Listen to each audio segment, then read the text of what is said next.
Bonjour à tous. Je me représente rapidement. Gouven Ledu, je suis staff engineer depuis 2 ans et demi chez Doctolib. Et aujourd'hui, je vais vous parler d'Alfred, le système agentic AI qu'on a mis en place chez Doctolib. Avant de commencer, de rentrer dans le vif du sujet, je prends juste 1 minute pour vous présenter, vous parler de Doctolib et de nos missions. Chez Doctolib, en fait, on a un objectif qui est simple, c'est construire ensemble la santé dont on rêve tous. Et ça se traduit au travers de 2 missions. La première, c'est améliorer le quotidien des soignants. Et deux, c'est aider les gens à être en meilleure santé. Faut savoir que l'intelligence artificielle, elle est au cœur de tous les produits, des produits qu'on développe. Je vous ai mis quelques exemples ici. Le Consultation Assistant, qui est absolument incroyable. Si vous ne savez pas ce que c'est, je vous invite à aller regarder sur les vidéos de démo de Doctolib, c'est assez incroyable. Le Phone Assistant, le Financial Assistant et le Personal Assistant dont on va parler aujourd'hui. Juste pour vous donner quelques chiffres, parce que de l'extérieur, on ne se rend pas forcément compte. J'imagine que vous connaissez la partie prise de rendez-vous côté patient, mais ça, c'est la phase visible de l'iceberg. Donc du coup, je vous donne quelques chiffres qui permettent de mieux illustrer notre impact. C'est 400 000 praticiens qui utilisent tous les jours Doctolib, c'est leur outil de travail. C'est 80 millions de patients qui l'utilisent. Et tout ça en France, en Allemagne, en Italie et aux Pays-Bas. Et ensuite, parce qu'on est quand même là pour parler tech, rapide tour d'horizon de notre stack. Notre code historique est en Ruby on Rails. Maintenant, on a également beaucoup d'autres services sur des technos comme Java, Kotlin, Spring Boot, Node.js, Python, et puis du React, React Native et Electron pour les apps plutôt front. Voilà pour les présentations. Du coup, au sommaire, aujourd'hui, je vais d'abord vous présenter le contexte de ce projet, parce que c'est quand même mieux quand la tech sert un but. Ensuite, on va clarifier ce que ça veut dire agentic et ce que ça ne veut pas dire. Ensuite, je vous présenterai Alfred, le système qu'on a mis en place. On pourra ensuite plonger dans les défis techniques qu'on a rencontrés et comment on les a surmontés, en regardant quelques exemples d'implémentation. On fera un tour d'horizon des performances aussi, parce que c'est quand même intéressant de voir que ça marche, ce qu'on fait. Et ensuite, on terminera avec la conclusion. Ok, donc pour le contexte, il faut savoir qu'on a une forte croissance chez Doctolib, et à mesure que la plateforme se développe, les demandes au support croissent de la même manière, on va dire. Donc la question à 1 million, c'est comment on fait pour avoir des coûts de support qui soient tenables, tout en préservant la satisfaction de nos utilisateurs. Je peux vous dire que la satisfaction utilisateur, c'est un sujet chez Doctolib. Il n'y a pas une réunion, on ne parle pas de user impact. Deuxième question, c'est comment on fait pour gérer des demandes complexes qui nécessitent du raisonnement et de la réalisation d'actions. Voilà pour le contexte. Agentic, qu'est-ce que ça veut dire? Déjà, vous aurez sans doute remarqué, dans Agentic, il y a agent, et ce n'est pas une coïncidence. En fait, on peut voir ça comme un réseau d'IA, un réseau d'agents IA, c'est comme une super équipe d'experts, chacun spécialisé dans un domaine bien particulier et qui bossent tous avec le même objectif commun. Et donc concrètement, un agent, c'est quoi? C'est un LLM avec une version de modèle, genre GPT, Llama, Claude ou ce que vous voulez. Un prompt spécifique qui définit son rôle, son périmètre et son expertise, et un ensemble d'outils spécifiques qui sont à sa disposition et qu'il peut utiliser. On verra un peu plus loin ce que ça veut dire quand on parle d'outils. Techniquement parlant, c'est un graphe orienté, où en gros chaque nœud, ça représente une étape de calcul, et ça peut être un agent ou ça peut être du code déterministe, l'un ou l'autre, et les branches qui définissent les conditions et les chemins possibles de transition et les conditions de passage d'un nœud à un autre. En point d'entrée, on a un root agent qui se charge de gérer toute la conversation casual, on va dire, avec l'utilisateur, poser des questions de raffinement pour clarifier la demande et router la demande vers l'agent le plus opportun ou le plus approprié. Et c'est actuellement basé sur un référentiel un modèle de classification de l'intention qu'on a construit avec nos agents du support. Et ensuite, on peut avoir plusieurs assistants spécialisés, chacun destiné à gérer des demandes bien précises. Et en fait, on a fait des agents spécialisés en limitant leur portée, parce qu'en fait, il vaut mieux avoir plusieurs agents spécialisés plutôt qu'un seul God Agent, on va dire. Bon, je vous ai mis ça, c'est pour la forme, c'est le graphe tel qu'il ressemblait il y a quelques mois. On va pas s'attarder plus là-dessus, c'est juste que voilà, c'est un graphe. Bon, bah, il est temps de rentrer dans le cœur du sujet. Alfred. Ça, je pense qu'on l'a tous expérimenté au moins une fois dans notre vie. Cette situation frustrante de conversation avec un chatbot débile, bah, c'est précisément ça qu'on ne veut pas faire. Donc, ce qu'on veut faire, nous, c'est un assistant qui comprend l'intention de la demande, qui sait quelles questions poser et quand les poser. Il est capable de collecter des informations auprès de l'écosystème Doctolib, typiquement en consommant des API REST. Il présente tout ça, enfin, il présente une solution claire, et tout ça via une interface utilisateur construite dynamiquement. Et je trouve que cette image elle reflète assez bien ce qu'on veut faire avec Alfred, dans le sens hey, Alfred à votre service, voilà le bouton rouge, vous avez juste à appuyer dessus pour faire ce que vous voulez. En gros, il apporte sur un plateau d'argent le gros bouton sur lequel l'utilisateur a juste à appuyer pour faire son action. Et en parlant d'action, bah, on va prendre un cas réel. Donc, je suis un praticien utilisateur de Doctolib, et Alfred, je voudrais donner à Maria Smith un accès en lecture seule à mon agenda de consultation à domicile. Ça, c'est un cas réel issu des demandes qu'on peut recevoir au support. Sauf qu'on va être honnête, personne ne fait une demande aussi précise d'entrée de jeu. En général, c'est beaucoup plus flou que ça, il y a besoin d'aller un petit peu tirer les verres du nez, de récupérer des informations. Donc, on va voir un vrai cas réel de la vie réelle, qui est celui-ci. Alors, contexte, on est dans le produit Doctolib, et dans le produit Doctolib, il y a une page qui permet aux praticiens de contacter le support. C'est un formulaire, tout ce qu'il y a de plus classique. Et l'exemple que je vais vous présenter ici, c'est donc l'agent spécialisé a bien été identifié, par contre, tout le contexte ne lui est pas donné d'entrée de jeu, comme le faux exemple que je vous ai présenté juste avant. On va regarder une demande qui est beaucoup plus proche de la réalité. Donc, là, la demande, c'est donner accès à mon agenda. Bonjour, j'aimerais donner accès à mon agenda à un collaborateur. Comment faire? Donc là, l'intention est claire, pour autant, il manque quand même un paquet d'informations capitales pour pouvoir effectuer l'action. C'est qui le collaborateur? C'est qui l'agenda? Et c'est quoi le niveau de droit qu'on veut donner à cette personne? Et bien, on va voir comment ça se passe. J'accélère un petit peu parce que c'est un petit peu long. Donc là, on est entré dans le mode conversationnel avec Alfred. Donc on a la question qui est posée, et là, on a Alfred qui pose une première question. Il dit, OK, d'accord, de quel agenda on parle? Et là, on voit qu'il propose une liste finie d'éléments. Donc ça veut dire qu'entre-temps, il a été capable d'aller récupérer la liste des agendas de l'utilisateur en question, dont il est le propriétaire, et de les présenter sous la forme d'une interface utilisateur, une pick list, tout ce qu'il y a de plus classique. À partir de là, l'utilisateur peut choisir l'agenda en question. OK, Henri Mamou, Jean-Élie. On continue, deuxième question. OK, on a trouvé les utilisateurs suivants dans l'établissement, donc là il en liste 4, donc même topo ici, il a été capable d'aller consommer des API de l'écosystème Doctolib pour aller récupérer la liste des utilisateurs qui sont au sein de la même organisation que l'initiateur de la demande. Et donc là, l'utilisateur va répondre en langage naturel, pour Clara, s'il vous plaît. Donc il n'a pas précisé le numéro 3 ou Clara the Admin Practitioner, ou voilà, c'est genre juste Clara, s'il vous plaît, en langage naturel. La conversation continue. Et là, ouais, c'est bon. Et là, donc pour finaliser la demande, donc là en plus il est capable de dire OK, c'est la dernière question que je vais te poser. Est-ce que tu peux me préciser quel accès tu veux donner à Clara pour l'agenda Henri Mamou? Donc il reprend en plus les éléments de la conversation d'avant, donc ça permet de rassurer l'utilisateur. Et là on a une drop-down list qui permet de choisir le niveau d'accès qu'on souhaite. Donc là on va choisir lecture seule, confirmer. Et à un moment, on arrive à cette vue de confirmation qui est OK, donc voilà, je résume la demande. Vous allez accorder le niveau d'accès lecture uniquement à Clara the Admin Practitioner sur l'agenda Henri Mamou, Jean-Élie. Est-ce que vous confirmez? Donc là, on résume.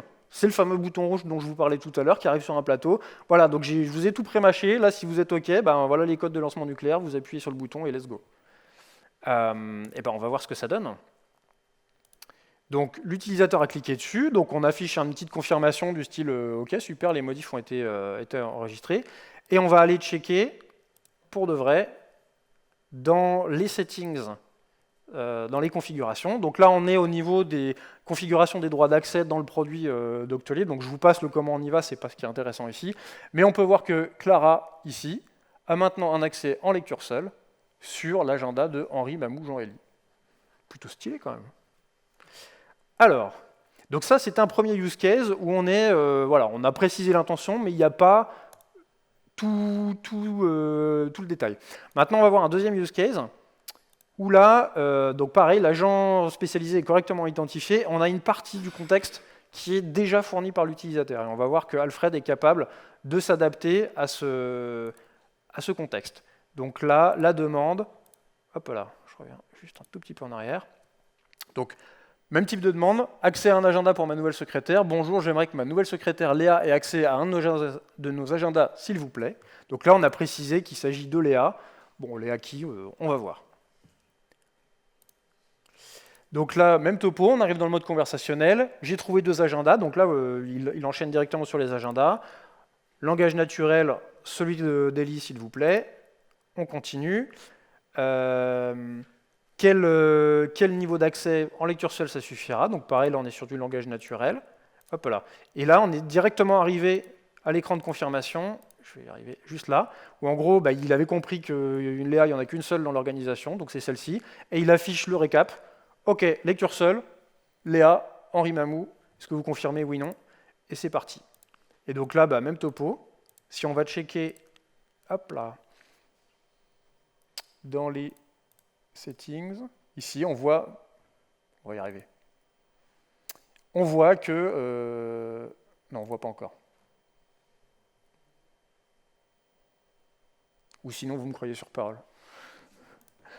Voilà, Léa a accès en lecture seule pour l'agenda. Donc c'est cool, les modifs ont pu être faites.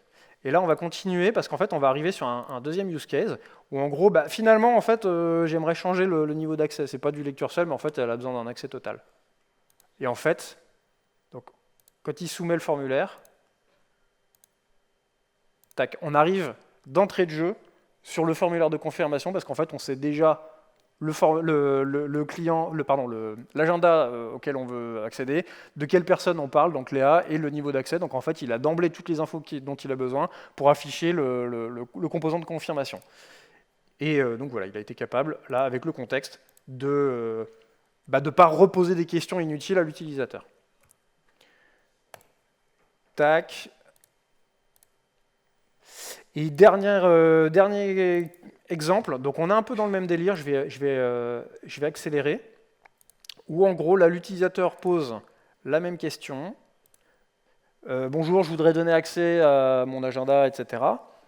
On continue, et à un moment donné, quand le niveau collaborateur, quand il va demander OK, à qui je dois donner accès, en fait, l'utilisateur, il est pas dans la liste, en fait. Bon, qu'est-ce qu'on fait? Et là, en fait, Alfred, il va être capable de rembrayer sur une nouvelle conversation, de dire OK, il faudrait l'ajouter pour qu'il puisse être éligible à ces actions-là. OK, super, comment on fait?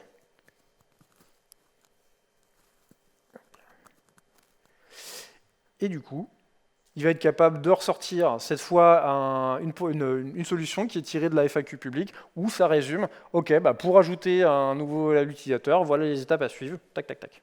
Dans un futur plus ou moins proche, au lieu de juste présenter les étapes de comment on le fait, c'est voilà comment on le fait, puis en plus je peux le faire pour vous. Mais ce use case n'est pas encore implémenté. Donc voilà quelques exemples de ce que c'est Alfred et comment ça marche aujourd'hui. Hop. Et allez, une petite dernière pour la route, c'est juste pour vous montrer qu'on ne laisse jamais nos utilisateurs en carafe et que à un moment, quand bien même il y aurait une erreur qui survient, parce qu'en fait, il ne faut pas oublier qu'on est sur une chaîne d'appel au bout d'un moment, mettons qu'il y ait une erreur qui arrive, dans tous les cas, on envoie la demande au support et c'est transparent pour l'utilisateur, mais en tout cas, on ne veut absolument pas les laisser sur le carreau. Voilà pour Alfred. Alors, les défis techniques. Un des premiers éléments qu'il a fallu prendre en compte, désolé, je suis en train de me battre avec mon micro, qu'il a fallu prendre en compte, c'est que les LLM, ça peut halluciner. Des fois pas, des fois un peu, des fois beaucoup. Le fait est que c'est une partie intégrante de l'équation, donc on a décidé que le LLM n'effectuera jamais une action sensible, à savoir modifier un droit d'accès. Typiquement, dès qu'il y a de la modification, c'est ce qu'on va appeler une action sensible. Conséquence de ça, comment on garantit que ce qu'on affiche à la toute fin, le composant de confirmation, bah c'est réellement ça qui va être fait sous le capot, que c'est bien l'ID de Clara qui va être utilisé et pas un ID autre qui aurait été halluciné par le LLM. Deuxième considération hyper importante, c'est tout ce qui a trait à la sécurité au droit d'accès.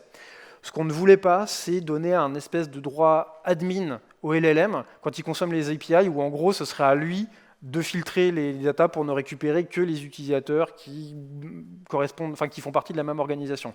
Là, l'idée, c'était que le LLM, il voit exactement ce que verrait l'utilisateur. Conséquence de ça, comment on fait pour faire de la propagation de contexte utilisateur tout au long d'une chaîne d'appel. Ensuite, enjeu relativement classique, mais qui mérite quand même d'être mentionné, c'est scaling for production, de se dire que donc, le help-hub, c'est le composant qui permet d'accéder au formulaire de contact. Ce composant-là, il est ouvert à peu près 7000 fois par jour. Si on part sur une moyenne d'environ 10 messages par conversation, ça nous amène à 70 000 messages par jour. Si on applique un facteur x10, qui est un petit peu la contrainte qu'on s'impose at scale, on va dire, bah, conséquence de ça nous amène à 700 000 messages par jour. Bon, c'est pas non plus démentiel, mais pour autant, étant donné qu'on a des interactions des messages, comment on fait pour maintenir un contexte de conversation au travers de plusieurs échanges, et ensuite tout en assurant des temps de réponse qui soient décents. Fiabilité, là encore, on est sur des chaînes d'appel. Donc les erreurs peuvent survenir un peu à n'importe quel moment. Comment on fait pour gérer les erreurs proprement, avoir de la graceful degradation et de l'observabilité là-dessus. Ensuite, ça peut paraître évident, on parle d'API depuis tout à l'heure, mais au bout d'un moment, il faut bien les développer. Et les roadmaps des équipes sont planifiées comme pour tout le monde. Donc il faut composer un petit peu aussi avec les roadmaps de chaque équipe. Et un truc aussi important, c'est de documenter les API. Donc il y a un truc classique pour les API REST qui s'appelle les spécifications OpenAPI. La plupart du temps, c'est pour les humains. Bah, là, ce qu'il faut se dire, c'est que ça va être utilisé par des LLM. Le LLM, il va se baser là-dessus pour décider est-ce que j'utilise cette API-là ou plutôt celle-ci. Donc ça veut dire documenter les specs OpenAPI, mais de la manière la plus complète possible. Comme ça, le LLM, il a le maximum d'infos pour pouvoir prendre ses décisions. Ok, on va maintenant regarder les impléments techniques. Alors, petite vue d'ensemble de l'archi. Globalement, sur la toute gauche, pour vous, le Dr Smith, l'utilisateur, qui va interagir avec un front en React, qui va être donc l'Answer Generator Display, le front avec lequel il va interagir. Ce front-là, lui, va dialoguer avec un back-end en Ruby on Rails, qui va se charger d'enrichir le contexte, donc avec des éléments techniques tels que l'ID de l'utilisateur, les produits auxquels il a accès, etc. À partir de là, il va dialoguer avec une API REST sur un autre service qui est donc du coup là ce qu'on pourrait appeler Alfred. Donc vous remarquerez qu'on est sur deux VPC différents. D'un côté, on a un VPC AWS pour la partie monolith Ruby on Rails et un autre VPC pour la partie Python et IA. Donc une API Python Fast API relativement classique qui va invoquer notre graph agentic. Notre graph agentic, il a à sa disposition un conversation storage qui est ni plus ni moins qu'une DB Postgre, et c'est grâce à ça qu'on va pouvoir conserver le contexte de conversation au travers de plusieurs appels. Ce qu'il ne faut pas oublier qu'une API REST, c'est stateless, donc il faut bien qu'on puisse retrouver nos petits à un moment donné et pouvoir reprendre une conversation en plein milieu. Une autre DB, on va dire, auquel il a accès, c'est la FAQ Knowledge Base. C'est une base de données vectorielle OpenSearch dans laquelle on a indexé la FAQ publique. Donc c'est sur Zendesk, et c'est la FAQ que les praticiens peuvent consulter dès qu'ils en ont besoin.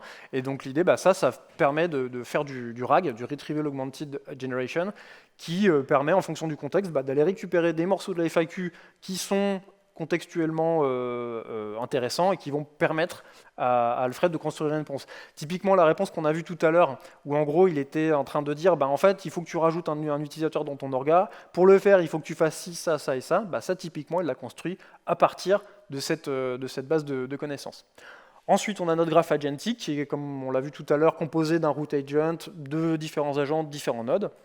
Sur la droite, on a Littéral, qui est l'outil qu'on utilise pour la partie analytics et évaluation, sur lequel on va pusher tout un tas d'informations, et notamment les conversations.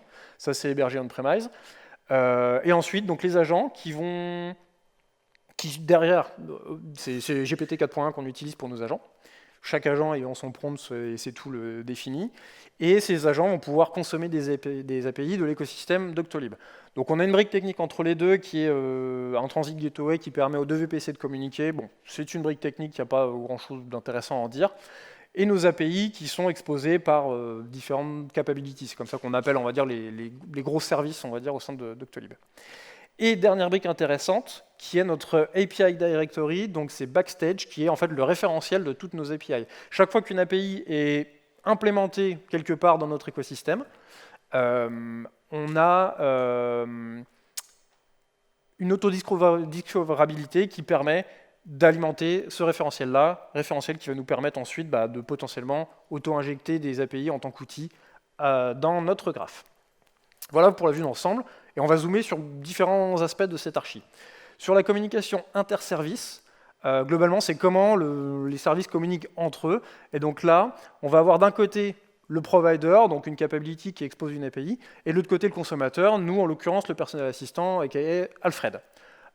Donc ça va l'authentication va se faire à partir d'un JSON Web Token. Ce JSON Web Token est émis par Alfred. Il va contenir l'audience, donc à qui est destiné ce token, l'issuer, donc qui je suis, donc Alfred, et il va le signer avec un secret qui est partagé avec le provider de l'API en question. Ce qui fait que le provider, quand il reçoit une requête HTTP avec un JWT, il va pouvoir se dire « Ok, audience, est-ce que je suis concerné, oui ou non ?» Issuer, personnel assistant, est-ce qu'il fait partie de la liste des clients autorisés, oui ou non? Ok. Et est-ce que le JWT il est signé avec le secret que je partage spécifiquement avec ce client, oui ou non? Et ça permet de dire, ok, c'est bon, je te laisse passer, ou je ne te laisse pas passer. Ça, c'est la manière dont nos services communiquent. Ensuite, sur la partie propagation du contexte utilisateur, on a un identity provider qui est Keycloak, qui lui va émettre également un JSON Web Token qui représente l'identité de l'utilisateur, et qui est là signé par Keycloak. Donc du coup, on va se trimballer 2 JWT à chaque fois qu'on fait un appel. On va avoir un JSON Web Token pour la communication inter-service et un JWT qui représente au fait, je suis Alfred et j'agis pour le compte du docteur Jean-Michel. Ce qui va permettre derrière à la capability qui reçoit l'appel de se dire « Ok, t'es Alfred, je t'autorise, je vois que tu agis pour le compte du docteur Jean-Michel, donc je t'authentifie en tant que lui, on behalf du praticien. » Ce qui fait que derrière, la capability peut appliquer toutes les règles métiers qu'elle seule connaît, à savoir, il a accès qu'à ce type de données, etc. Et donc c'est comme ça qu'on fait de la propagation de contexte utilisateur et qu'on peut faire de la ségrégation d'accès. Ensuite, on va se focaliser 2 petites secondes sur comment on fait une action sensible, parce que du coup, ça faisait partie des prérequis que j'ai évoqués juste avant. Là, on est au milieu d'une conversation. Donc, tout à gauche, on a le praticien qui dialogue avec le front-end, qui lui-même dialogue avec le back-end et qui va appeler l'API d'Alfred. À un moment donné, l'agent il estime « Ok, moi c'est bon, j'ai tout ce qu'il me faut pour faire une action, j'aimerais proposer une action à l'utilisateur. » Donc, ce qu'il va faire, c'est qu'il va appeler un endpoint dédié. Donc là, on l'a appelé le Confirmation Payload Builder. En gros, ça va contenir... Il va lui passer tous les éléments qu'il aimerait faire, donc l'ID de l'utilisateur, l'ID de l'agenda, le niveau de droit. Et derrière, ce Confirmation Builder, il va, dans un premier temps, vérifier que tout ça c'est cohérent. Est-ce que l'agenda que tu m'as mentionné, t'en es bien le propriétaire? Est-ce que l'utilisateur que tu m'as mentionné, il existe bien et fait bien partie de ton orga? Est-ce que le niveau de droit que tu m'as mentionné, il est valide? Et à partir de ça, il va ensuite aller récupérer les données fraîches. Donc, à partir des ID techniques, il dit « Ok, donc ID utilisateur 2, ok, c'est Bob. Ok, agenda ID 3, ok, c'est agenda de Jean-Michel. » Et donc, du coup, tout ça, ça va permettre de construire un payload qui est retourné de manière déterministe jusqu'au front et qui contient tout ce qui est nécessaire pour pouvoir construire la UI. Ce qui fait qu'à ce moment-là, quand on affiche Clara Rivet, agenda Jean Mamou Eli, on est sûr à 100% que c'est bien de ça qu'il s'agit et que quand l'utilisateur va cliquer, c'est réellement ça qui va être fait. Donc là, c'est hyper important. Tout ce qui provient de ici, là, à partir de là, c'est déterministe et c'est propagé jusqu'au front de manière déterministe. Ce qui fait que quand l'utilisateur clique sur confirmer, la requête de modification, elle part de son poste à lui, de son front à lui, et ne repasse jamais par le LLM. Ce qui fait que du coup, ça appelle le service en question pour faire la modification.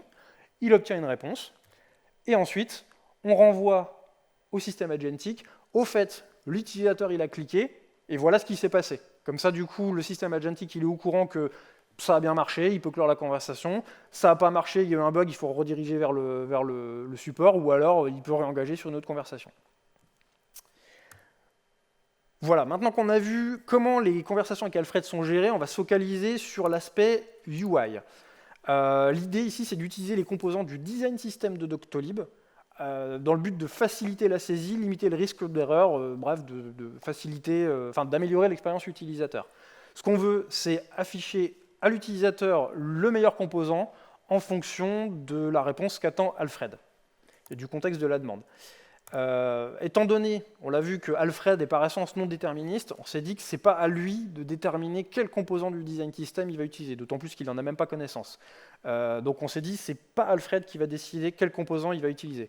Par contre, lui, ce qu'il va faire, c'est qu'il va exprimer plus un besoin. Quand il va dialoguer avec l'utilisateur, est-ce qu'il attend un choix parmi une liste? Est-ce qu'il attend plusieurs choix parmi une liste? Est-ce qu'il attend un booléen, oui, non, une date, une heure? Donc il va exprimer plus un besoin. Et ça, concrètement, ça va être formalisé sous un format strict sur lequel on s'est mis d'accord, qui est le contrat d'interface entre Alfred et le front, qui est le suivant. Là, je vous ai mis un exemple. Mettons qu'on est sur le choix du collègue, bah voilà, on est sur un field type single select, on a une liste d'éléments, et on attend précisément un élément là-dedans. Et donc ça va permettre derrière au front de décider, ah ok, donc là j'ai 10 éléments, je demande à l'utilisateur d'en choisir un là-dedans, bon 10 ça fait beaucoup, je vais mettre une drop-down list. Ou alors, bon bah là j'ai juste 2 éléments à choisir, bon bah on va mettre une pick list parce qu'en plus c'est exhaustif. Ou alors on peut en mettre plusieurs, et bah je mets des cases à cocher. Le front a la connaissance exhaustive de tous les composants du design system à sa disposition, donc il est capable de choisir lequel offrira la meilleure expérience utilisateur. Donc ça c'est des règles qui ont été déterminées par nous. Ensuite, dans une vision plus ou moins long terme, notre front sera aussi capable de gérer des formulaires à la volée et de se dire, mettons qu'Alfred il pose plusieurs questions en une fois et qu'il attend, voilà, on peut construire un formulaire dynamique qui contient plusieurs éléments de saisie. Et ensuite, hyper important, c'est ce que j'illustrais tout à l'heure, c'est que le front-end implémente également un mécanisme de dégradation progressive pour ne jamais bloquer l'utilisateur. Si à un moment quelconque, le format du JSON il est invalide, ça ne fait pas sens ou quoi que ce soit on fallback sur la mode textuelle qu'on voit à droite, donc du markdown classique avec saisie textuelle, soit carrément on lâche l'affaire et on forward, on envoie la demande au support. Mais hyper important, jamais bloquer les utilisateurs. Ensuite, on va prendre 2 secondes sur s'attarder sur la stratégie d'évaluation. On a décidé d'adopter une stratégie end-to-end parce que c'est plus simple de contrôler les entrées et les sorties et que c'est pas forcément pertinent de contrôler ce que chaque nœud va faire. Là, on est sur un système non déterministe. Ce qui nous intéresse, c'est vraiment l'output et pas le comment. Même si, on verra sur les métriques qu'on regarde, ça peut être intéressant d'avoir quelques métriques dessus.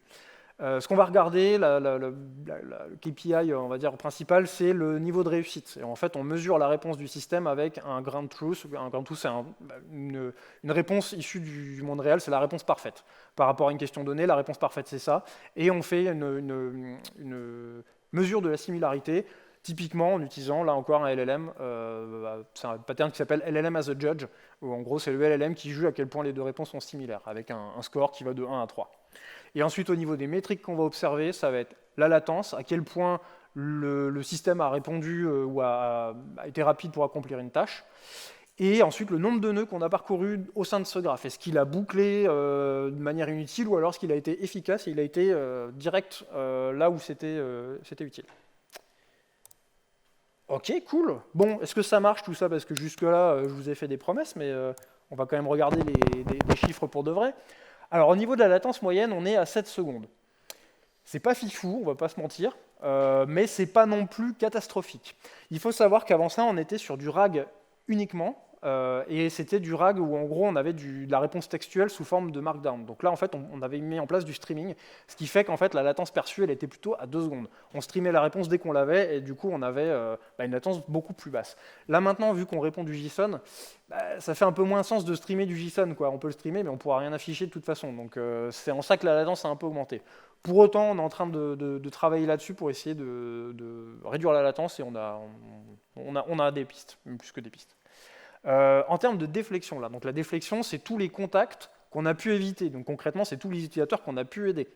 La déflexion, on est à 14% en moyenne, sachant qu'on a 2 canaux de contact. Il y a le canal formulaire écrit et le canal web callback. Le premier, c'est évident. Le deuxième, c'est on promet à l'utilisateur qu'il va être appelé dans les 30 secondes. Et c'est genre véridique. C'est-à-dire que quand il soumet le formulaire, son téléphone, il sonne dans les 30 secondes.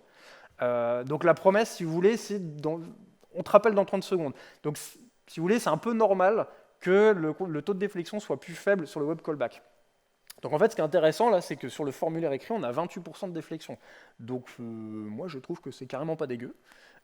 Et en termes de métriques un peu plus techniques, on a des conversations.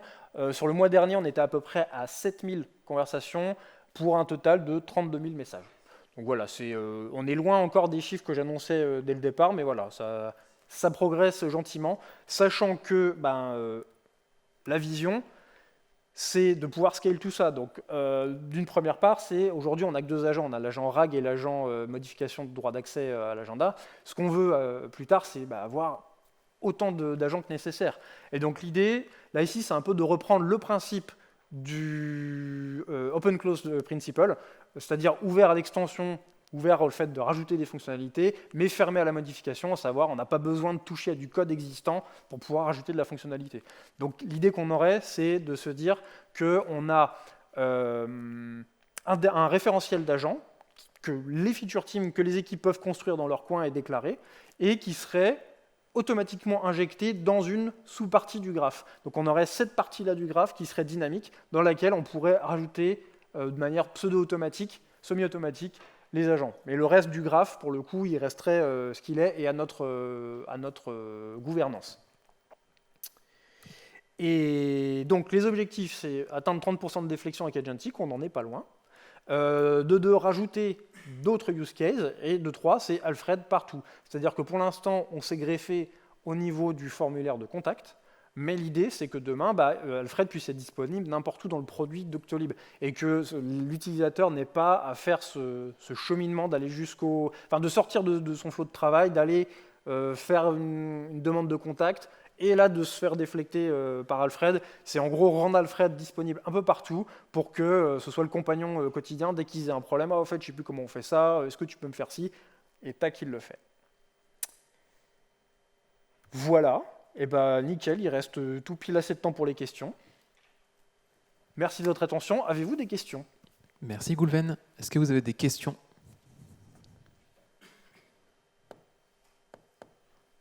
Ouais.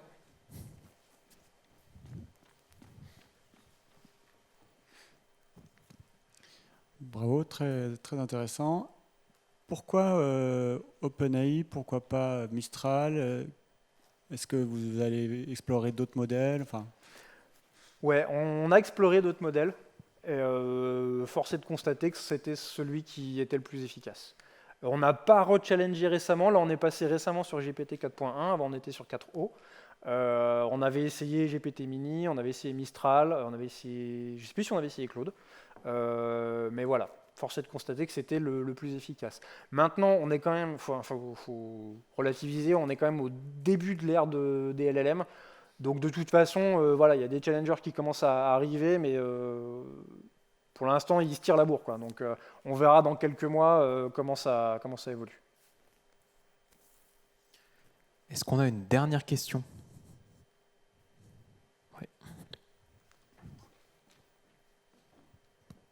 Ouais, j'avais une question. C'est au début, l'utilisateur il entre sa question, sa query. Ouais.